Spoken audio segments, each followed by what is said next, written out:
Hi, everybody. Welcome. Nat is here momentarily. So yes, my blood pressure is up. I'm going to try to do this myself while giving the talk because Nat is double booked. There's the first wrinkle. Can we double check that we're 5x5 first of all? We're 5x5? Okay, good. So you're going to try to pop in case it's a total train wreck. Okay, thank you. Okay, thank you for making an appearance. Okay, well, we're going to turn this camera around and let you get a sense. Thank you for showing up. I'm extra frazzled because of this news flash from Nat. So I'm going to do my best to make it through. It is 11:52, and we're going to begin this lecture at noon. That's 8 minutes from now. So if you're watching this in replay form, go ahead and scrub ahead 8 minutes, and hopefully the lecture will start. But we've got most of the department here. They're socializing around the corner, and I'm going to do my best probably right now to go up and kick them in here, and we'll try to get started as soon as we can to the top of the hour. I can't see your comments, but Nat still is here. It looks like we're fine, right? Okay. And let's go ahead, Nat, and just we've got blue tape here, which is kind of a stop there. Yeah. Hi, you guys. So this is the shadow zone where people do not want to be on camera. That's already been explained to you. And this is the side that people have no problem being on camera. So let's swing it around. You have already done that. That's perfect right there. Right there. Whoo! Okay. You're familiar with this part of it, right? You're good with yeah. camera, you're good I'm gonna. You know how to get to the face cam up here. Right. Do I even need to though? I'm gonna, as soon as once I get it, I'm gonna get wide turned back to me. Mm-hmm. And then when I'm ready to start the show, I'm gonna go over there and go slides face. Okay. And should we try? Can I make sure that we're hunting properly with face? And are we tracking?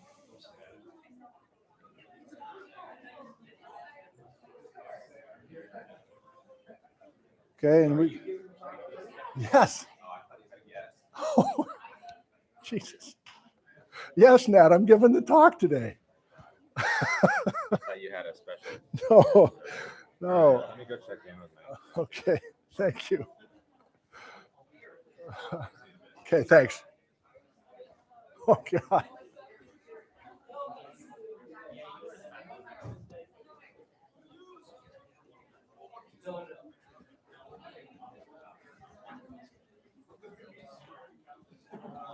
Hi. Oh, you're invaluable today. Thank you. Me? Why? Well, because you've just been so helpful. Oh, I know. The cups, the bowls, the keys. The AV guy didn't realize that I was giving the talk today, so he thought I was going to be sitting over there directing. And I'm like, no, I'm the guy doing the talk, Nat. How did you not know that? So I'm over here trying to make sure that we're working. So thank you. Good Lord.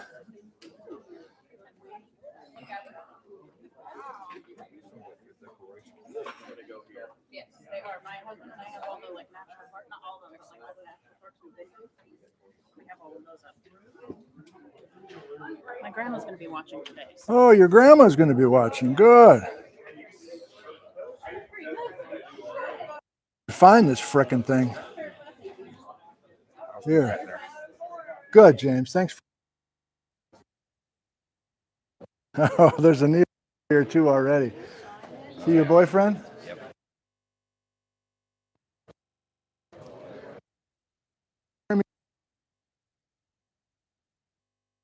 Yes or no? 5x5. Just can you see me back? How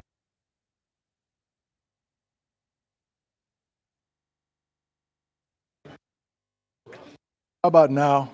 Are we 5x5 now?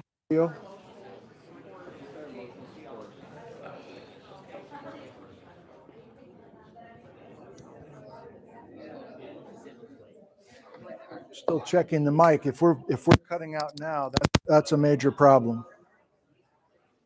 Checking audio right now. I'm going to stand in my speaker spot. You're not going to be seeing me, but we're just checking audio, home viewers. 5x5, asking for right now. 5x5, 5x5. I'm not swinging the camera. I'm just talking to you audio. Thank you. Okay? Thank you. Good. I'll stop thinking about that.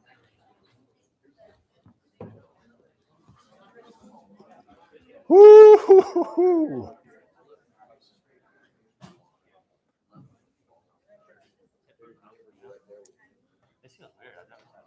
Rock liquor? Oh, yeah. You're on camera right now. Oh, I know. I'm sorry.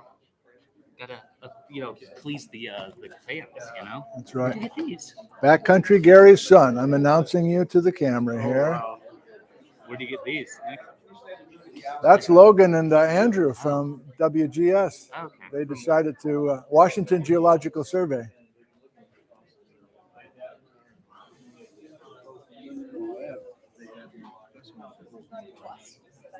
Excuse me, Lynn. So you saw some of the testing videos with Nat? Yes, I did. It didn't register with Nat that I'm giving the talk, so he thought I was directing today. So he took off. So I'm somehow directing and talking at the same time. Thank you. That's the right attitude, Jeff.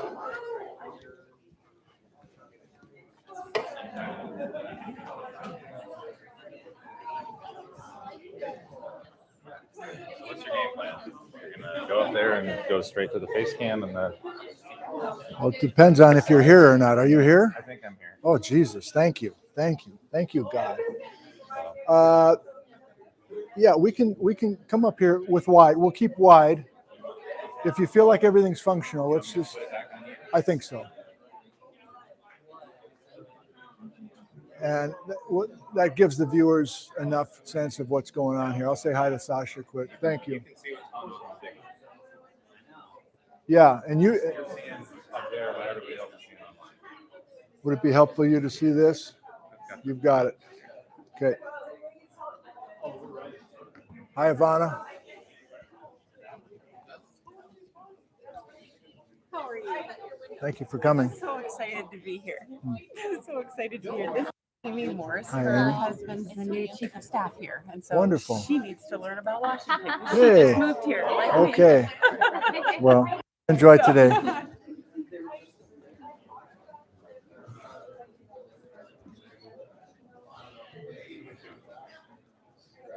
Thanks everybody for being here. I think I'm going to go out into the hallway. My mic is going to cut out, but I'm okay with that because my mic is now correct. I'm a 5x5 right now. I'm almost sure.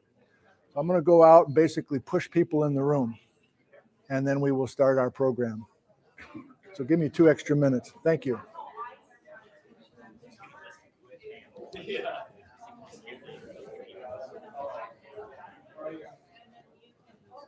I keep coming back to you.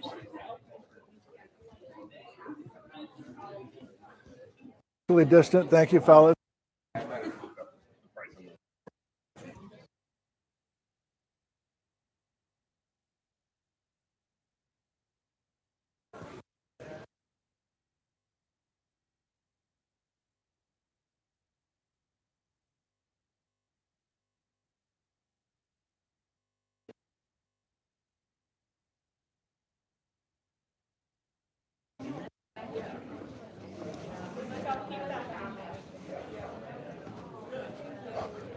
Jeff, can you come up, please?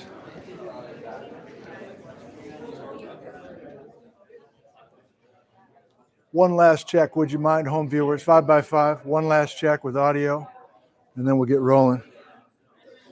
Did you want to? Here's Jeff Klindworth, Vinman's Bakery. Hi, everybody. Okay. I'll make this quick. Okay, everybody. Thank you. Thank you so much. It's just great to have you all here. It really is. I mean, let's just take a moment. Let's breathe this in. We're all in the same room together. After 2.5 years of whatever that was, we're back. So give yourselves a round of applause. Hey, we survived. We made it.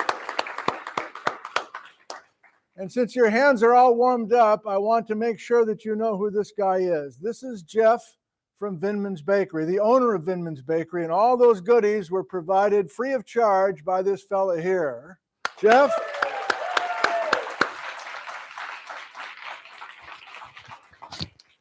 Use your radio voice. Did you want to say something to this crowd about the future of providing some materials here possibly? Or what's your connection to the geology department to this point? You and your home videos got me going, I'd say, for real. And just ever since, I've enjoyed it.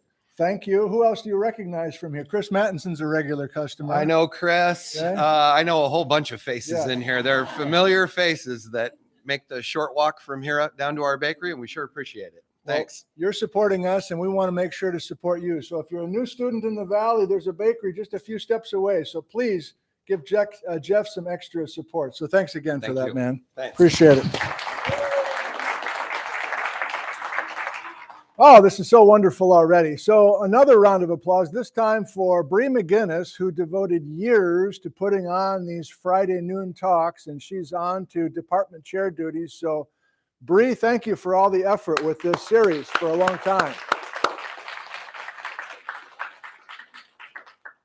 It's time for a change, and so Hannah Shamloo and I have taken this series over, and it's mostly me that decided to do some rather significant changes, and we'll see how you like them. And if you don't like them, we'll go back to the old ways. But obviously, we've changed the social hour from after the talk to before the talk, courtesy of the Vinman's Express. And we'll just get some momentum going that way. There's another change, and that is we are really dedicated to being in person. That's mostly, again, just me pushing for that. So yes, I know there's cameras here, and that's a broadcast going to YouTube, and there's a few folks watching at home. But for us, I still think it's so important, and I'm probably going to be obnoxious about this, but you can get knowledge now anywhere. Universities, are behind the times. You can get the knowledge. It's the experience of being with us, this community, and the relationships you have with fellow students and professors and job opportunities and everything else. We have Washington Geological Survey here today, et cetera, et cetera. So I'm hoping you see the value, if you don't, about physically getting together and not piping in from different locations. So even though these are being broadcast and they are being recorded, and you'll be able to watch these later if you like, if you happen to miss a Friday noon guest lecture, this is different, and I'm hoping you see the reason for being here, and we'll get more and more people once we get kind of a rhythm going on. We even have Tyler from my 101 class, who's just a brand new geology major. Sorry to embarrass you, Tyler. And Jesse as well. So yeah, oh yes. We have a hard out today at 1 o'clock. I'm going to be keeping an eye for David, the photographer from CWU, and I think you all know that we're doing some group photos. We're a few weeks behind the time that we normally do this. So I'll cut it short when I see Dave is at the back. We'll all go outside. I'm hoping we can do group photos with faculty and staff, separate group photo of grad students. I think we have enough undergrads here. We should try an undergrad group photo. And is it crazy to say, should we try a photo with all of us together? I don't know. That's never been done, but what the hell? We're doing new things. So anyway, stick around, please, for an extra 10, 15 minutes, and we'll do some group photos. Finally, we are sticking with the guest lectures. Nat here. Oh, round of applause? I think so. So Nat Nickel is from next door, and he's in multimedia instructional engineering technology supervisor overlords, but Nat has been a tremendous help to set all this up, and this is the actual broadcast going out to YouTube right now. You'll see why it looks so weird in a second. Yeah, I wasn't planning on thanking Nat, so this is awkward. What was I about to say? Right, so Nat is here. I just happened to see him. Last introductory comment. These guest lectures, Fridays to come, will not be me. I'm not a guest. I work here. So I chose myself for the first one because in case it was a train wreck, and it almost was, I didn't want to do that to somebody who drove over from Seattle for the day and everything broke. So I'm doing this. I'm not a research person, but I'm doing this to get us started. But each Friday that we get together for a talk, it will be a guest research person. And they know that they're going to be broadcast live, and they know that part of their pitch of their talk is to show outsiders how science works. So there will be a slight change in the tenor of these quote unquote research talks. And we'll kind of feel that out as we go. But there's, I think, multiple reasons to have guests, not just the nuts and bolts of their research, some other things as well. Okay, enough preliminaries. Looks like we got pretty much everybody here. They've all kind of showed up, and that's wonderful. And yep. Okay, let's begin our talk. Thank you for your patience. I'm going to lower the lights just a second here. So even though I'm not a research person, I do have research to share. It's not mine, and that's part of the story here. What do I know about the North Cascades? I know plenty now, but just 3-4 years ago, I knew nothing about the North Cascades. So this is a combination of teaching you about the value of learning new things and trying to present it to a number of things. You're all distracted. You're all watching that here. Now, this is interesting. Okay, we're going to ignore that. So look at this pointer. Thank you. Round of applause for the green pointer. All right. Thank you. We live in a valley, and we can see the North Cascades from our valley. So the first thing we're going to try to do is define what the North Cascades are. It has the word Cascades in it, and you think volcanoes, but this is not a volcano talk. The Stewart Range on the north part of our valley is part of the North Cascades. In fact, it's one of the most recognizable parts of the North Cascades. I need to explain. And the rock in Mount Stewart, most of us know, is granite, between 96 and 91 million years old. But some of you may not know that there's a 50-year-old idea that the paleomagnetic signature of the granite in that mountain says that granite crystallized in Mexico, in Baja, Mexico, and was then since moved almost 2,000 miles to the north. Now that sounds like a fairy tale, and that's a concept called Baja BC, and that's what we'll revisit at the end of this. But if you're going to school in Ellensburg, and as far as I can tell, you are, and you're studying geology, as far as I can tell, you should know about this concept of Baja BC, and the significant people around the world in geology know about the Stewart Range because of this concept. It's still a minority opinion, I must say. Not everybody buys this concept. More coming on that in a second. So my first point is the North Cascades are close.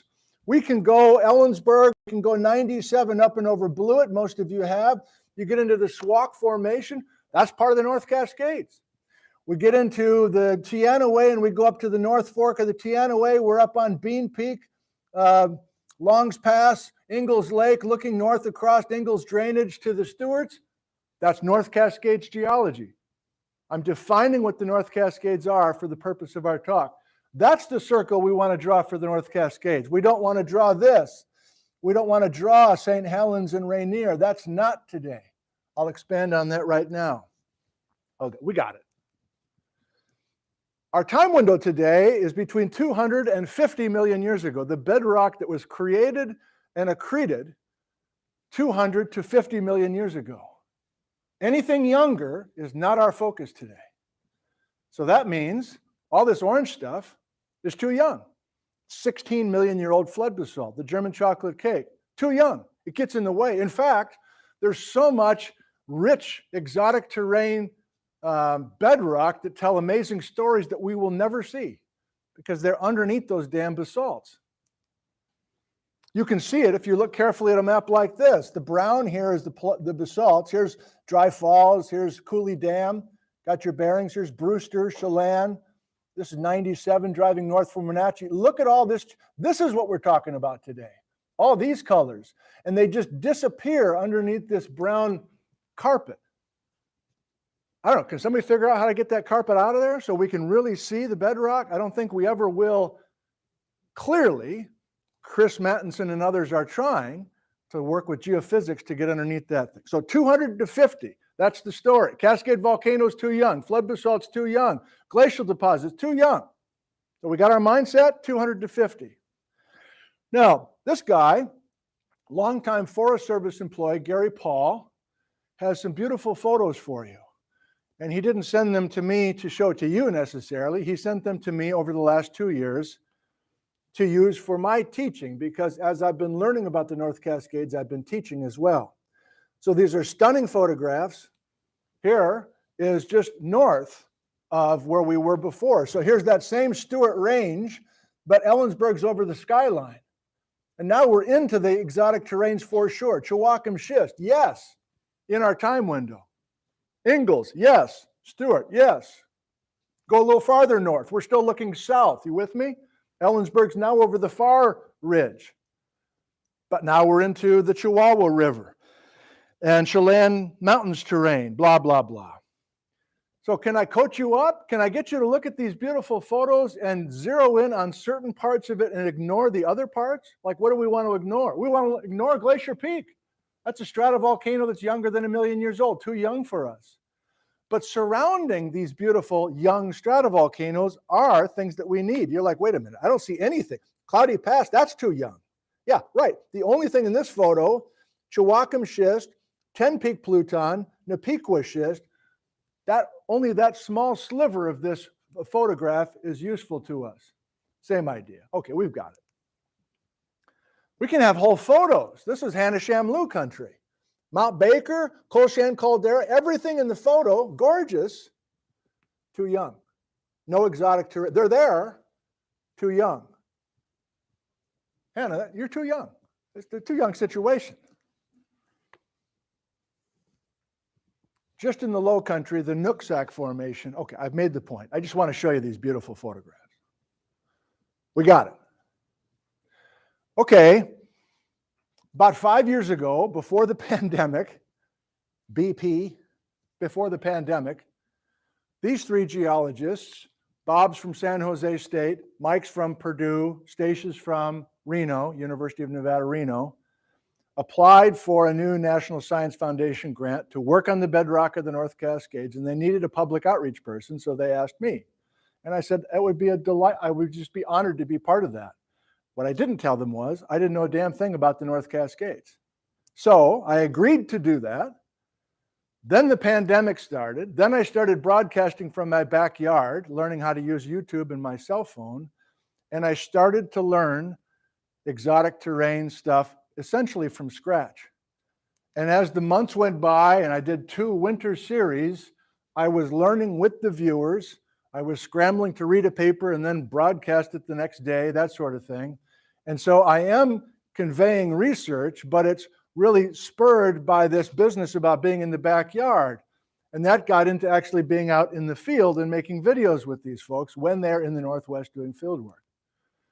And so we're back to Gary's photos, and when these guys are talking about the Cascade River schist or the El Dorado orthogneiss, at least I've heard of those terms instead of it being a completely foreign language.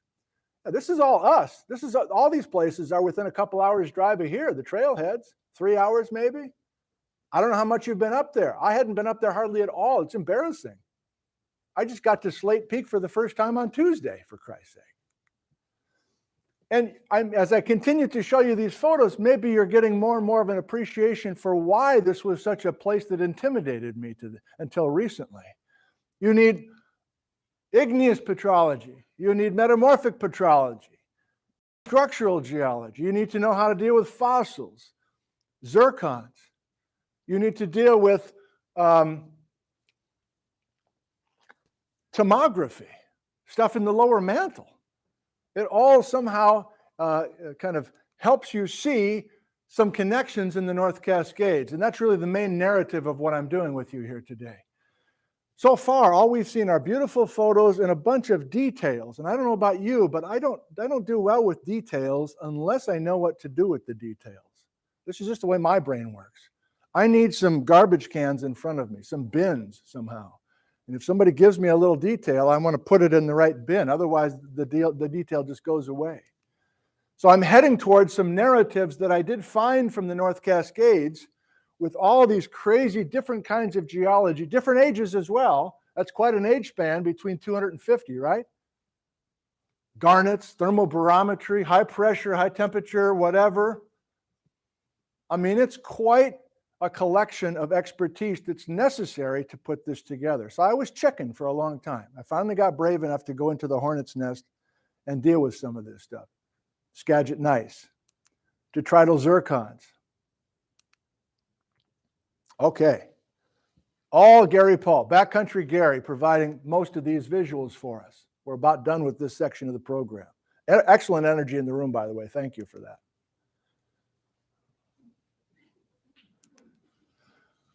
Some of this North Cascades bedrock approaches civilization. You can be in North Bend and buy some cheap Nikes and see Mount Si, and that's one of these exotic terranes. It's gabbro that's metamorphosed. But most of this is on full display in the backcountry. I mean, come on now.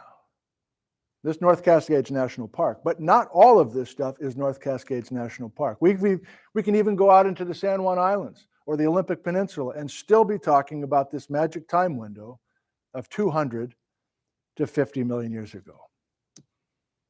Wow. All right, so Mike Eddy is colorblind, so that explains this map. And so you deal with this and you're like, I don't know what to do. For the rest of our little talk here, I'm going to try to share with you a couple of ways to organize all of these details. It took me a while to find the right approach.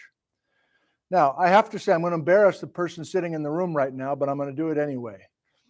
I've talked to a lot of geologists now, young and old, from different parts of the world, as well as right here in Washington. And they all bring up the name Chris Mattinson. And Lynn is now turning and looking and staring at a laser look towards Chris. There you go, Lynn. There you go. Take a good look. So out of our faculty, Chris is the main guy doing North Cascades work. He has done it. He has current students that are just brand new to here. And yeah, there's collaborations with many different organizations, but it's Bedrock up by Chelan, up in the Okanagan. And now that I've buttered Chris up, I can say that I joined his 501 field trip 5 years ago. I loved all the detail. I was confused. I didn't know what to do with all those details. We're on our hands and knees looking at a freaking cumulate zone. What the hell? Traffic's going by. Some of you were just on this trip a couple weeks ago. For me, interesting, but I need something bigger. I can't take those details and run with it because I can't see how it relates to anything else in the area. Did the Chelan Migmatite complex feed melt to the Okanagan Range batholith? 3 years ago, I'm like, yeah, I guess. I don't know. I'm not even sure where those places are. But I have the narratives now. I'm building it up, so hopefully you'll see the power of it. I have the narratives where I can now see how to take those details and help answer these questions. So one of my approaches is making homemade maps. It's cornball, it's children's show kind of stuff, but it works for me, and I think it works for many. So this is one way that I tried to organize my thoughts. This is a map of the North Cascades, clearly in the backyard, and we have major faults that separate the North Cascades into distinct blocks. I'm not the first to do this. Wenatchee Block, Chelan Block, Methow Block, Okanagan Block, Northwest, whatever, on the other side of the Straight Creek Fault. So at least we're grouping some things together and having a group personality for certain blocks. That helped me. Let's try that a little bit, but before we get into the details, here's a more professional look at the same thing. What is this? The North Cascades. Where is it? Ellensburg's at the bottom. The Canadian border's up at the top. Wenatchee, Chelan, Methow, Okanagan, not even labeled on there, Chris, and Northwest Cascade system, okay? And major strike slip faults bounding these blocks, most with elements of horizontal and vertical motion, transpression, transtension. By the way, let's use this real quick too. Have you noticed this little thing is this? So our little postage stamp of complicated North Cascades geology in northern Washington, the topic of this talk, is plugged into, talk about plugging into something bigger. What the hell? We're going from Alaska through the Yukon, British Columbia, over to Idaho, Sierra Nevada, down to Baja. So the opening comment about Mount Stewart Pluton being somehow originally in Mexico, once you start pulling back this far and talk about the entire western margin of the North American Cordillera, then you start realizing a lot of things are possible when it seemed impossible at first blush.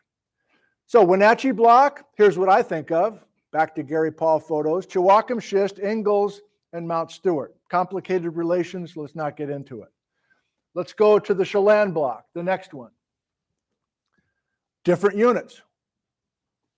Same idea, though. We have a complicated collection of plutons, the Dumbbell Pluton, the Railroad Creek Pluton, the Martin Ridge area with Cascade River schist. Let's go to the Methow. You see what I'm doing? I'm jumping from one block to the next. Not super satisfying to come up with narratives, but at least a start for me. Hart's Pass, Slate Peak,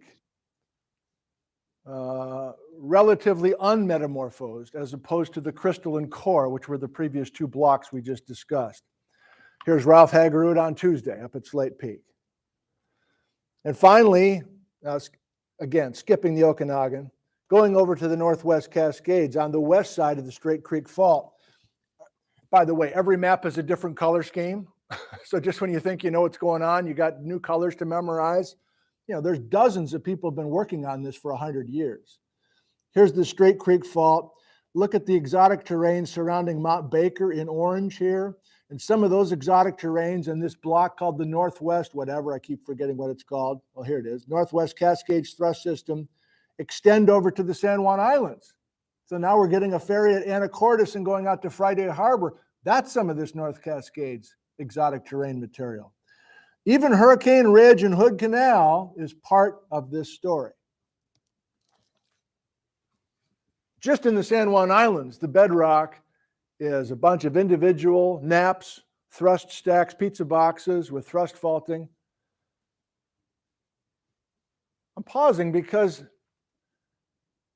I can only speak for myself, but I can only get excited if I can see how some of these things work together.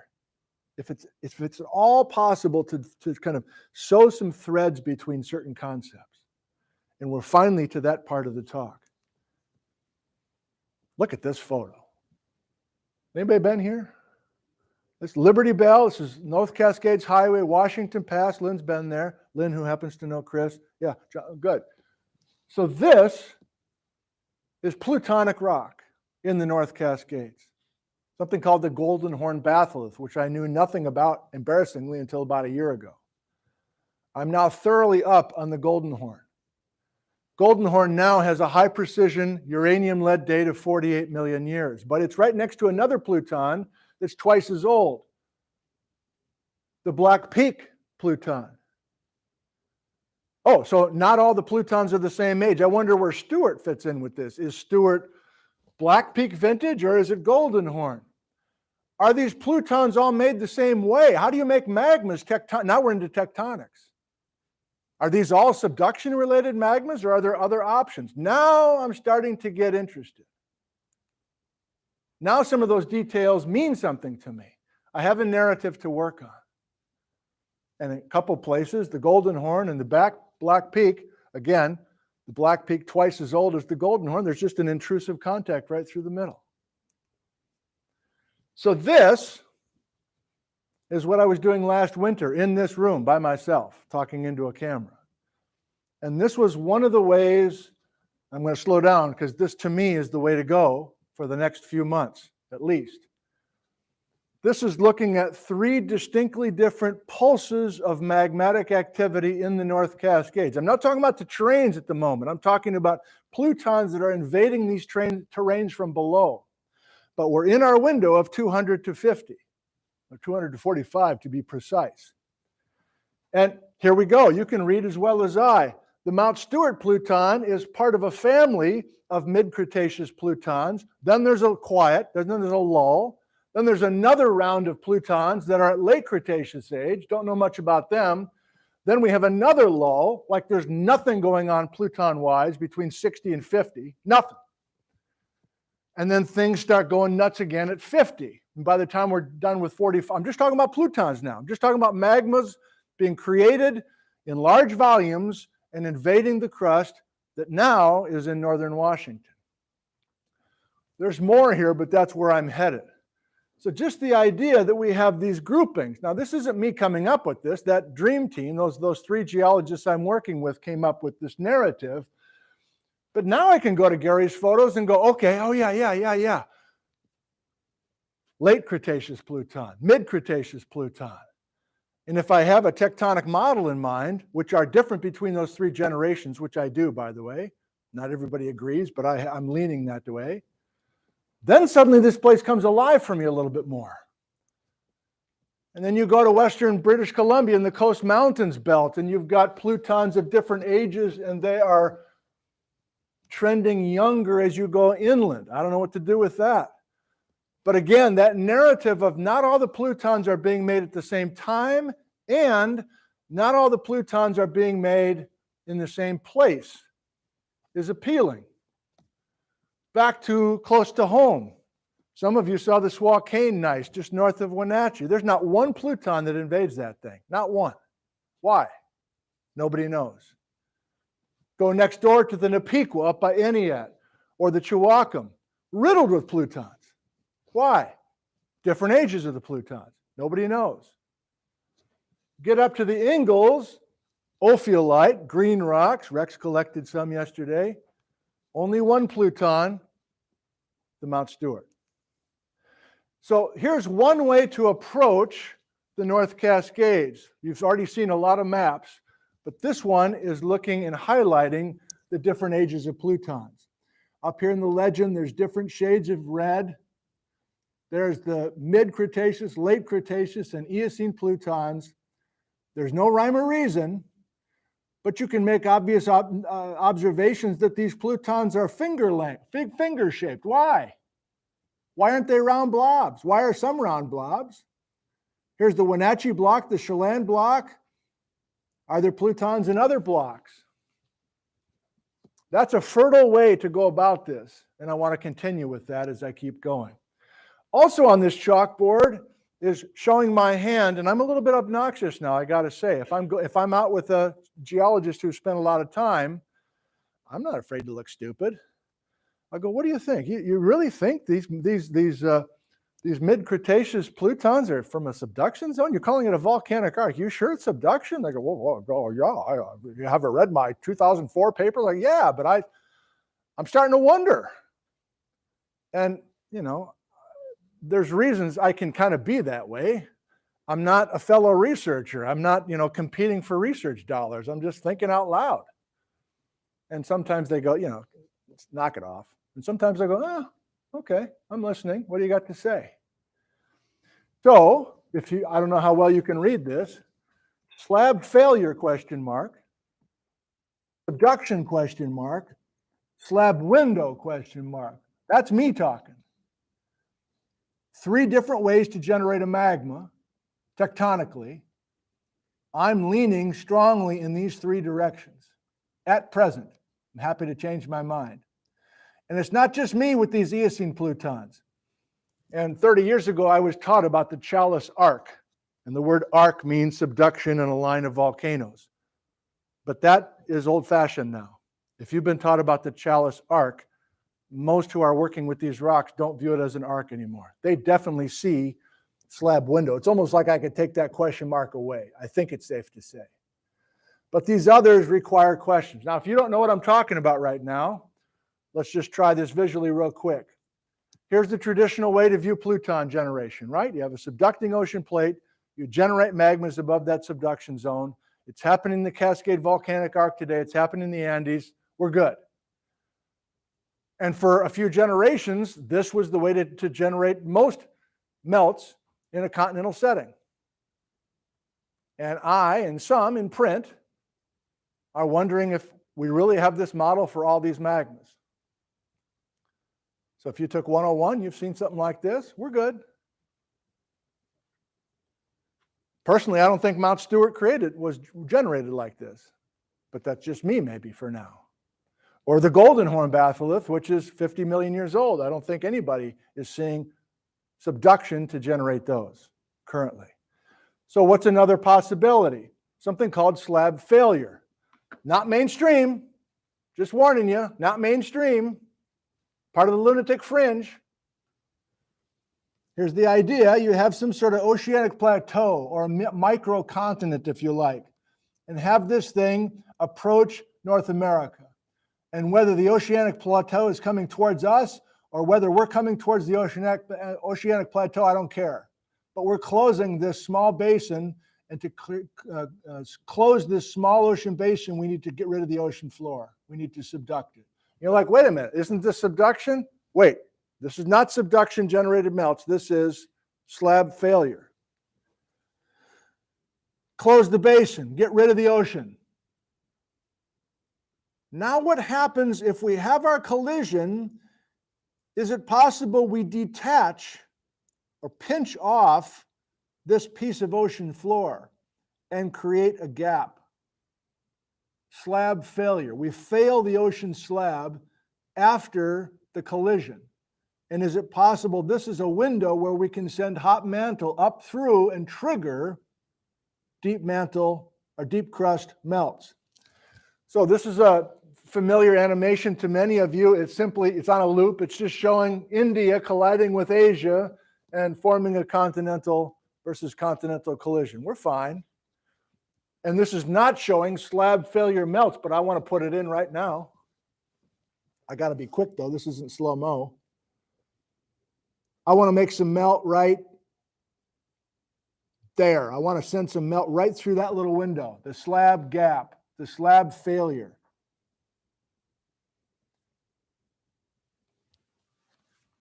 And I want to go back to the chalkboard before we quit. Which magmas in the North Cascades might be part of that tectonic scenario? Does that work?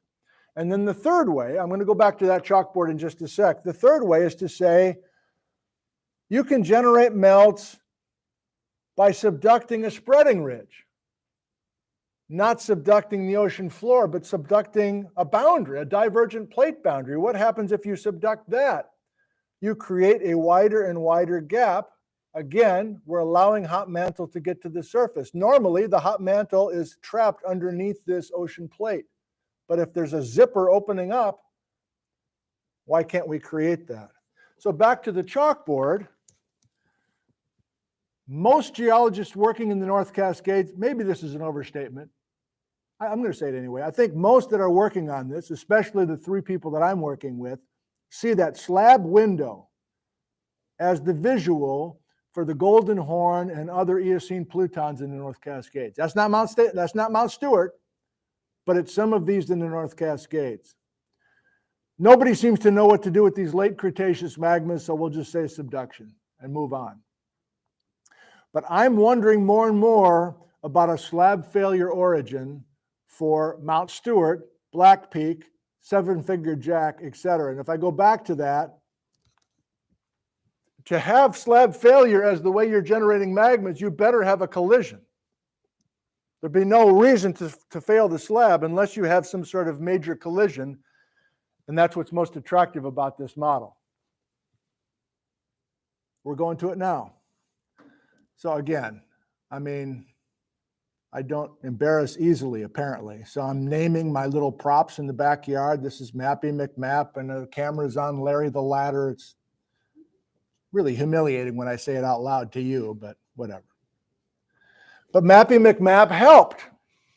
2 years ago, I was doing these live streams twice a week, and each day we would have new colored pencils, and we'd add another color to the map, and we'd learn as we go. And the reason that this worked, at least for me, is that here we can see the North Cascades in Washington, the topic of our discussion today.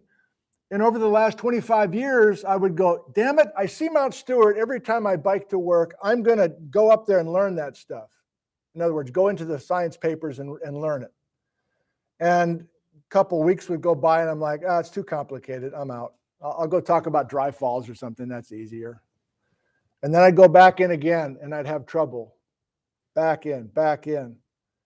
It's not until 2 years ago that I said, I'm not going to start here. I can't figure it out. It's too complicated. I can't find the narratives I need. So 2 years ago, I went up to BC, not literally, but figuratively. And I started learning about these big colors up here. And once I got that figured out and the basic timing of the terranes being accreted, then I could come back to this complicated area, not totally figure it out, but have a better chance. And so this business about devoting each episode to a different terrane, maybe you've heard these names, Quinellia, Cache Creek, Stakenia, for instance. Those were just names. Those were just rocks. Those were just things thrown around. Details again. But it started to work when I came up with something like this. So this is the biggest slide of the talk. Maybe this is old hat to you, I'm not sure. But these are the 3 bins. I'm not talking about Plutons now. Now I'm talking about accreting the terranes. I assume you all know what an exotic terrane is. It's a piece of land that was added to North America. Instead of these things coming in one at a time, we had 3 major slams with a bunch of stuff adding at once. That's different. I used to teach in this room. Terranes come in one at a time. Terranes won't come in one at a time. Oceanic Farallon plates subducting to the east. I don't teach that anymore. I teach this. So for the rest of our time, I got 12:36. We got about 10 more minutes. These are our 3 dates.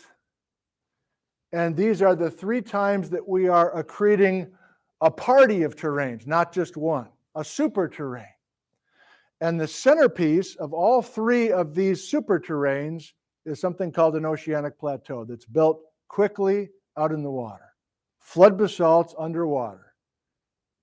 And then surrounding that flood basalt often are other scraps of volcanic arcs that are thrown in. Now, it may not be this simple. It may not be this simple. I'm fine with that.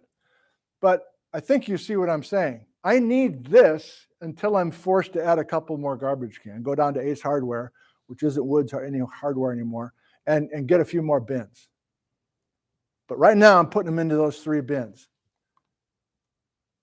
So if we go to the most recent, which is the one that we can visualize the best, many of you have heard about Siletzia by now.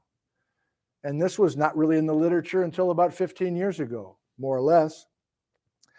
So this was a large igneous province, an oceanic plateau that built quickly offshore and slammed into North America, or we slammed into it 50 million years ago. Trauma inland.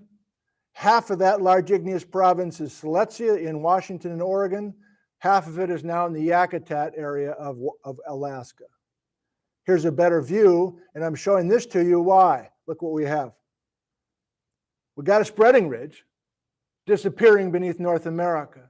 So it's probably not an accident. Siletzia, or Siletzia/Yakutat, was on a boundary, and the boundary is subducting. Remember, this is the slab window magma generator happening inland. This is a map of Siletzia today. The bright colors in Washington and Oregon are portions of Siletzia that are above ground where you can bang on a hammer, bang with a hammer. All this shaded stuff is more Siletzia that's in the subsurface. That's Siletzia. But if we go back in time, of course we know less. It's in the far distant past. But this is my favorite to try to give you a sense of the 2 earlier slams. Again, ocean plateau as the centerpiece, but it's not just oceanic plateau being hit. 100 million years ago, remember? Wrangellia is part of something called Insular. So here's Wrangellia accreting 100 million years ago. And since it accreted, it got cut in half. Half of it goes north. That sounds familiar. We just did that with Siletzia, remember? So this business of accreting a superterrane is like phase 1. And then phase 2, because of the plate vectors involved, we cut the thing. In half is the easiest to visualize, but sometimes it's more than just cutting in half. And it happened earlier yet. The first major event was 170 million years ago, the Intermontane Superterrane. That includes Quinella, Cache Creek, Stikenia. So 3 major traumatic events, 170, 100, and 50. That's a narrative I can wrap my arms around. Now here's an animation I'm going to show you twice. Started 170 million years ago after the first superterrane accreted. That was purple intermontane. Here's Insular and friends, Wrangellia, Guerrero. We're still in the 200 to 50 million year window. Look at that. There's a whole bunch of terranes doggy paddling to the north pretty quickly.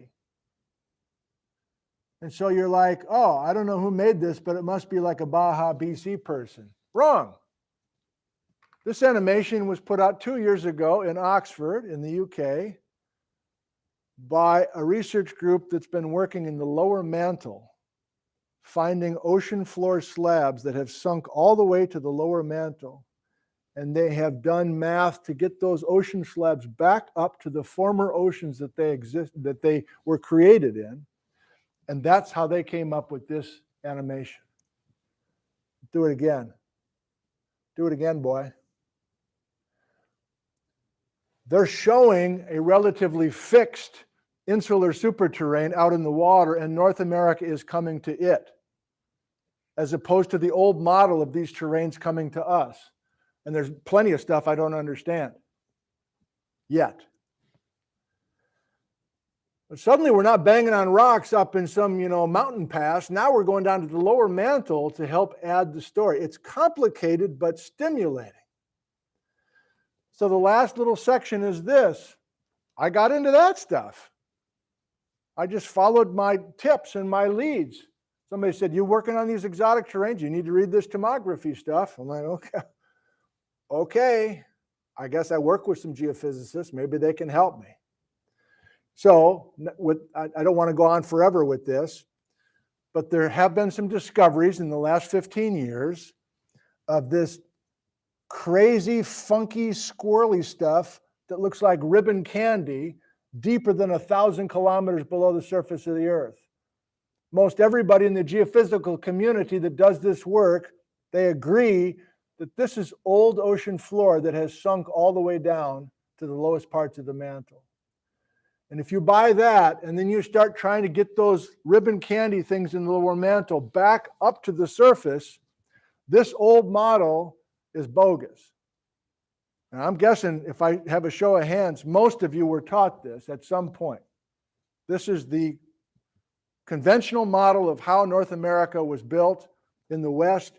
And for the last 200 million years, we had this impossibly simple eastward moving Farallon plate carrying these gumdrops on them, the exotic terranes, and we add them to the edge of North America one at a time. That's Bill Dickinson, that's Warren Hamilton, eastward subduction for the last 200 million years.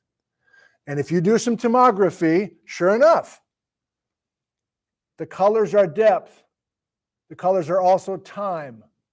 So as we go farther back in time, you can find an angled ocean slab disappearing beneath the western part of North America. And you go, oh, there you go. There's the Farallon plate that's been subducting for the last 200 million years. But there's a problem. The timing doesn't work. Plus, that's the Farallon plate. What the hell's this thing?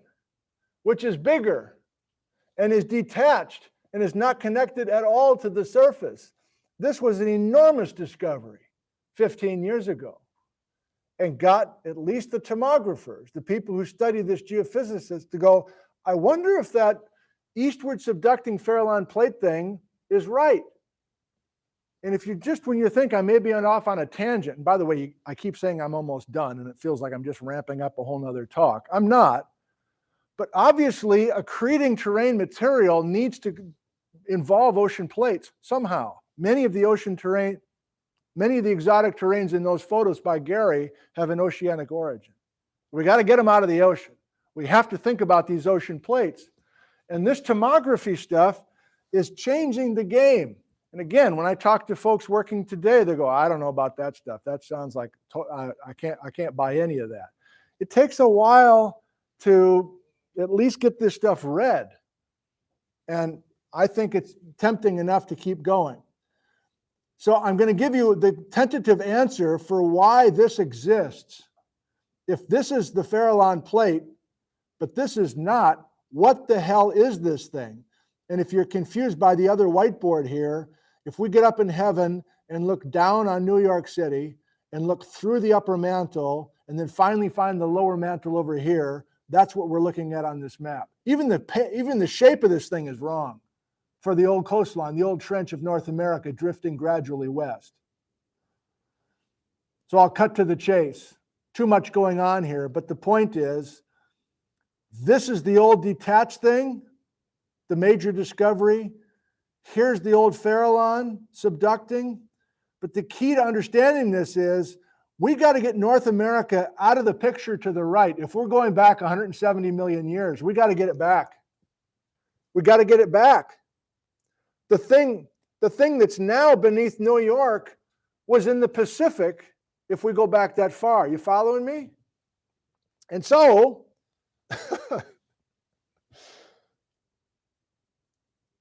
this is Karen Siglock's work in France now, and she says, how about we have Insular colliding with North America 100 million years ago? That's fine. But how about we have ocean floor subducting westward instead of eastward beneath North America? And if we do that, we're going to close this gap, just like the animation with the Himalayas, but the subduction needs to happen westward because once you set up this ribbon candy, it's fixed. It doesn't move. And so we, for the first time, potentially can pinpoint the old longitude of this insular superterrane out in the water. And there's a small chance Mount Stewart is part of the insular. So that means not only is Mount Stewart, you want a crazier story than coming from Mexico? How about Mount Stewart Pluton is created out in the middle of the Pacific at this thing with westward subduction. Then we accrete it to Mexico. Then we send it north. I know it sounds like I'm high right now. I know that. And we've got to reel this guy back in. He's way off on the edge. I don't know if I am. And that's the fun of this stuff. And it's fun to prod the conventional thoughts about lots of this.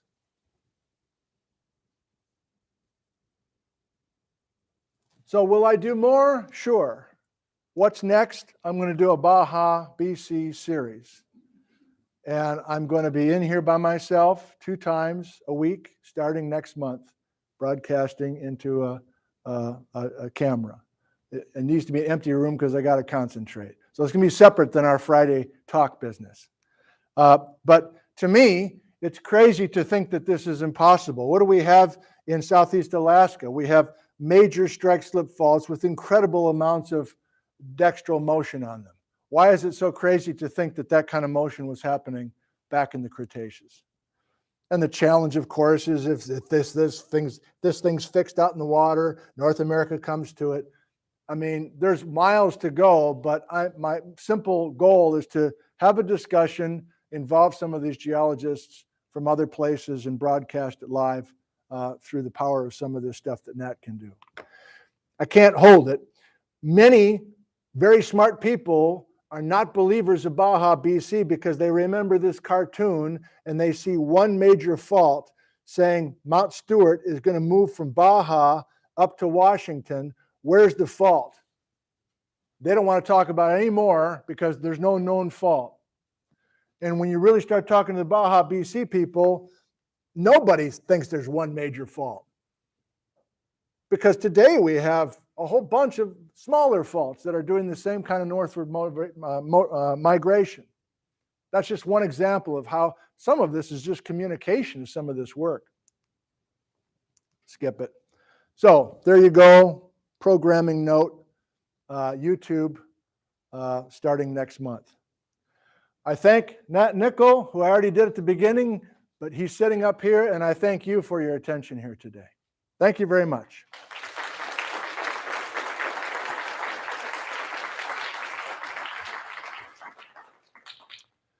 Well, that was fun. It's 10 minutes to 1, and I'm hoping that that's the pace of these guest talks, that they'll be done by 10:01. We're going to do a little bit of Q&A real quick because I don't see David, the photographer, quite yet. And Nat is going to do the swing around camera thing. We're going to try to train the speakers to repeat the question because the speaker is the only person with a microphone. And so your voice will not be recorded. And in case it didn't get to you, that portion of the hall is always going to be what we're going to call the shadow zone. The camera will never swing to you guys on that side of the blue tape. Hopefully you guys all know on this side that you can maybe see it if we keep coming around this way. If you're on a wide camera. Are you on the wide right now, Nat? Okay, any couple of questions? More just to kind of simulate if this even works. There's a lot there. Anybody want to ask a question? Yes, sir, Ryan. So you mentioned kind of as an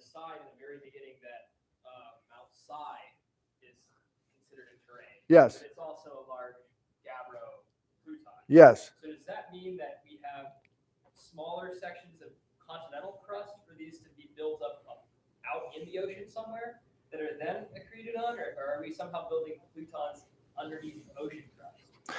Hey, Mike Eddy, here's the auto mechanic, Ryan, who's out of school right now, has come in just to visit, and he's asking an incredibly detailed question. You need to get back in school, and you need to go to Purdue University to study with Mike. He brought you up again out at Olympic National Park 2 weeks ago. I'm repeating the question as I'm training the speakers too. Ryan's ears perked up at Mount Si being made of gabbro, which has been metamorphosed as part of this story. He knows that gabbro is mafic and gabbro is formed underneath ocean crust. What else did you ask there? Well, you mentioned other batholiths. Other Plutons are continental in nature. Right, but they're not that super mafic. They're not, I don't know of any other gabbros, Chris. I don't know of any other gabbros in the North Cascades of a large volume like Mount Si. Yeah, I mean, there's gabbros in the Ingles, but Gabbros in the Ingles, but that, size. yeah, okay. And so you're just wondering what tectonic setting we want to put some gabbro into in this story. More like we've got these giant Plutons. Maybe I just don't know enough about this, but I haven't heard of those being like built underneath of, like, they have to be formed under the surface of the crust, right? But I haven't heard of them being made in ocean crust or underneath ocean crust. I haven't either. It's a great point. Let's talk more afterwards. I don't know the answer. Great question. Yes, Lynn. Is there any proper reason for the Kula plate just disappearing throughout that one time lapse towards the end? Lynn is wondering about the Kula plate. Some of you may be caught, if you didn't in class, heard some popular science about the disappearance of the Kula plate. That made some news with a guy named Spencer Fuston. And it's unclear. So here's a good example, Lynn. Depending on which research group you talk to, they're huge fans of the Kula plate, or they don't think the Kula plate ever existed. If you're a Baja BC person, you love the Kula plate, being this plate that moved north, and you were asking about its disappearance. It makes sense if you have enough North American drift that you finally cross over the spreading ridge that's causing the Kula plate to create to begin with. If you snuff out that spreading ridge, then it's not a problem to have the Kula plate disappear. But that animation I showed wasn't calling it the Kula, it was calling it the Orcus plate, which is based on the tomography. So some of these rather straightforward narratives that even get in popular press span the spectrum among these research groups of love it to I don't think that was years wasted. That doesn't even exist, and everything in between. Couple more until I see David. Yes, Larry. Talk about these Plutons all the time. Is it correct to say that these Plutons, once upon a time long ago, were basically magma chambers under these volcanoes? Yes. And these volcanoes have long since worn away the top, and these volcanoes were out in the ocean or wherever?